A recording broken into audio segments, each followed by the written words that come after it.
The greatest single challenge we have are negative emotions and negative habit patterns.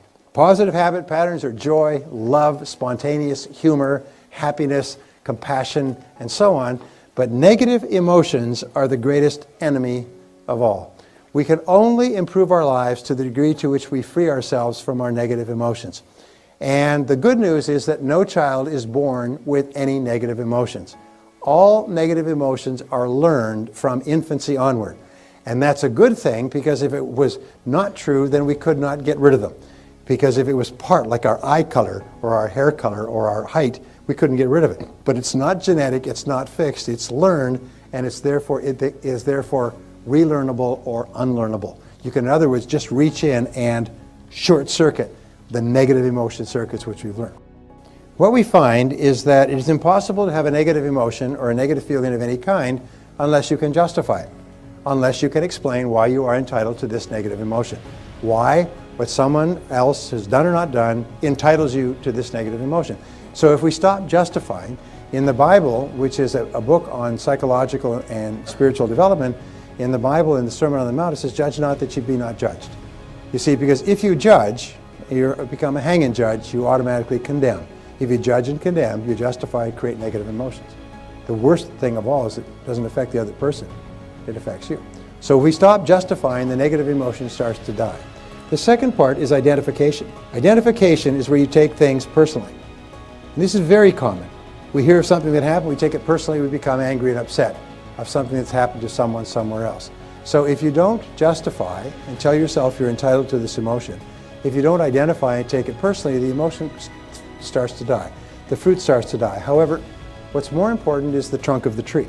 The trunk of the negative emotion tree is blame. And all negative emotions require, for their survival, blame.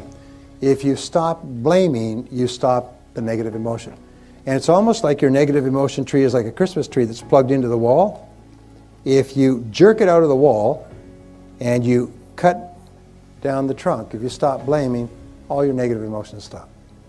I told you I spent 4,000 hours, spent years studying this subject. I was overwhelmed by its enormity, because the key to your fulfilling your full potential as a human being is to eliminate your negative emotions. Because if you eliminate negative emotions, what's left? Only positive emotions. Happiness, joy. The one common goal that all human beings have is to be happy. To be happy and joyous and loving and feel wonderful about themselves and their relationships. And the only thing that impairs that is negative emotions. And these negative emotions, we'll talk about in a second, are learned. So the key is to stop blaming. And the way that you stop blaming is with a very simple 3-word neutralizer or zapper, and it is the words, I am responsible. I am responsible. So from now on, whenever you think of anything that makes you mad, just say, wait a minute, I'm responsible, I'm responsible, I'm responsible. You see, your mind can only hold one thought at a time, positive or negative. It cannot hold the thought of responsibility and the thought of anger at the same time. Now, people are going to give me every conceivable response to this position, because nobody wants to give up their negative emotions. You've paid for those negative emotions. You've spent years keeping them alive and fertilizing them and justifying them and talking them over with other people and putting water on them and thinking about them and so on. People love their negative emotions. To get them away, you almost need a crowbar to get people to give up their negative emotions. In fact, what we have found is that if you have just one negative emotion that you will not part with, that alone can sabotage your whole life. So the starting point of your achieving the greatness that is possible for you is to get rid of the negative emotions. So when we talk about I am responsible, your ability to respond in an effective way is the critical measure of how much you've become as a human being. In other words, if you can respond effectively to crises, problems, upsets, which may not be legally your fault, if you can respond positively and effectively, it means that you've come a long way. It means you've become one of the best developed human beings on our planet. Because average human beings fall apart, get angry, blow up, go into chaos, throw fits, have tears, threaten to sue, and pour the drink down their throat and everything else when they have a reversal. But not top people. Top people say, stay calm here. What's happened?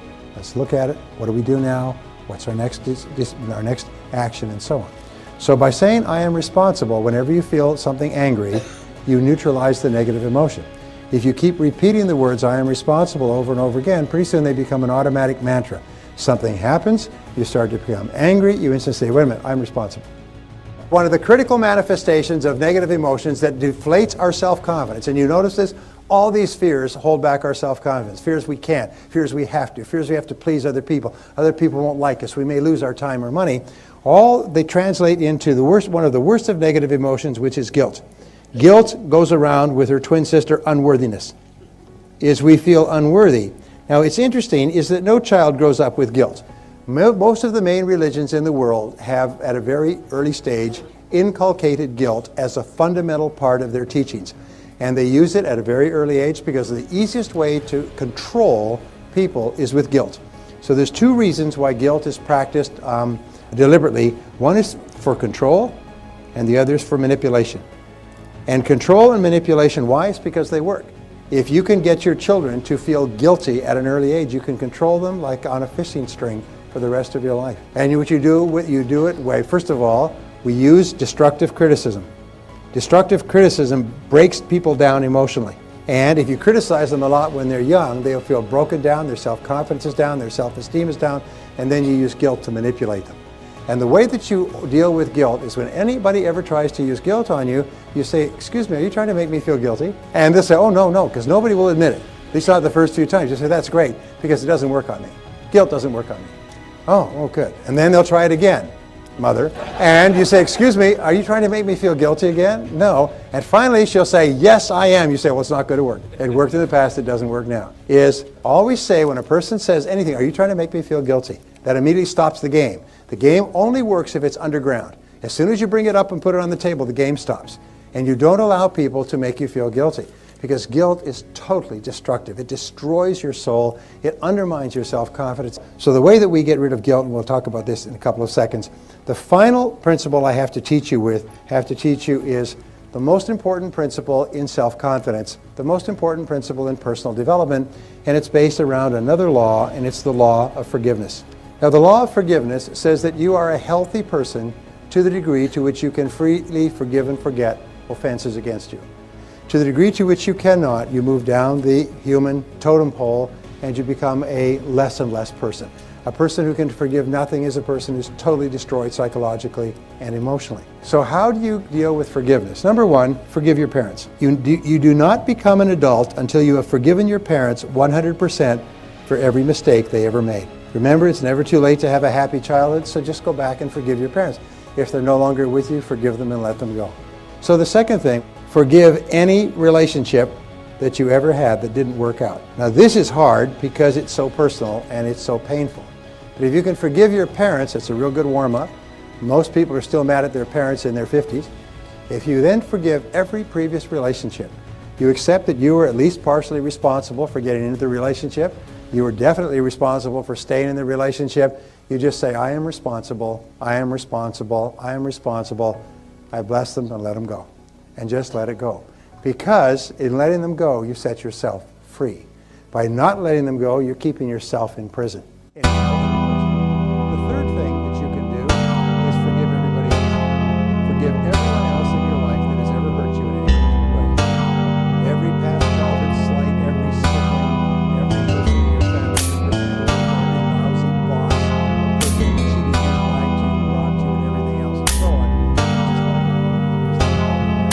Em đến nhẹ nhàng như cách em đi qua cái khảng lãng mạn như thi ca, khiến anh chẳng nhớ được gì cả, chỉ chút vừa vã anh ghi. Và anh không biết được là đôi mình còn gần bên nhau bao lâu nữa. Nhiều lúc anh nghĩ hay thôi mình có lẽ là đừng yêu nhau nữa. Vì cãi vã nhiều quá anh mệt lắm, chia tay nhiều quá anh mệt lắm. Tất cả ở em đều mệt lắm, nhưng rồi thời gian cũng hết năm. Em thì vẫn ở đó, vẫn nắm chặt tay, vẫn kể môi sát môi. Anh thì vẫn như vậy, vẫn nghệ sĩ nghèo chỉ có lời hát thôi. Em à, người ta mất nhau trong 2 tuần và ta xa nhau cũng 2 lần. Anh không có phải thằng khờ, cũng biết trái tim đâu đó đã phai dần. Phải cần một sự liều lĩnh để thấy mình còn luyến thương nữa không. Mình sống với nhau như vợ chồng, những tình thế này thì chưa giống. Bài nhạc anh viết vẫn chưa xong, liệu rằng ngày đó có Cuốn dẫu không cách nào mang nắng về đêm đông, cũng không hái được sao trên trời kia đem xuống. Nhưng sau này có thể đưa em giữ hộ tiền lương, sau này có thể làm việc nhà nếu em lười. Nhân gian thường nói không tồn tại thiên đường, chắc do họ chưa từng nhìn thấy lúc em cười. Ấm áp tỏa sáng tựa vầng thái dương, kéo anh chuyển động tinh tiến ở xung quanh. Hoài ngày hạnh phúc nhất mà anh âm thầm mãi ước, ngày ta đứng trước linh mục và cùng sánh vai lại. Thêm lần nữa tuyên bố nhé, em về khuyên bố mẹ kén rể đi anh đến tuyển ngay. Dù ít tin tưởng vào duyên số nhưng nếu em cho số đảm bảo mình nên duyên đấy. Từ khi gặp em Google hết tác dụng bởi em là tất cả những gì anh cần tìm, giống một kho báu để ngăn người khác đụng tới. Đối đầu thế giới anh cũng sẵn sàng cân tim, ghét phải lặng im có em như cô bạn.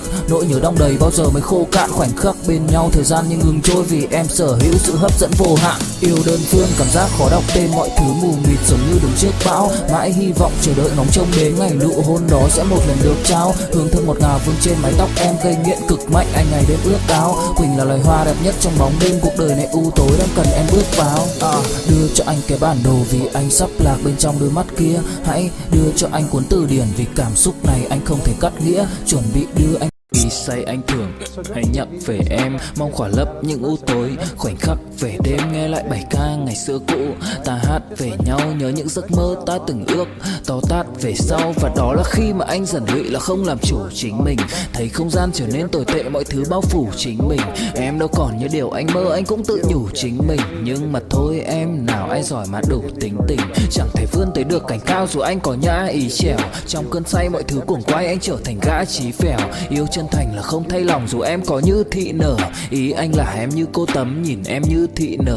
Đêm vắng nàng ngón tay xám vàng vì đốt cả bao thuốc lá. Căn phòng chung khi xưa nồng ấm bây giờ sao bút giá. Một thói xấu mà anh đã quen khi em không ở bên lâu.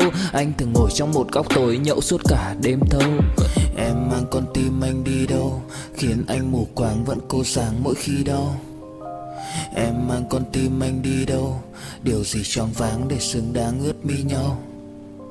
Em mang con tim anh đi đâu, khiến anh mù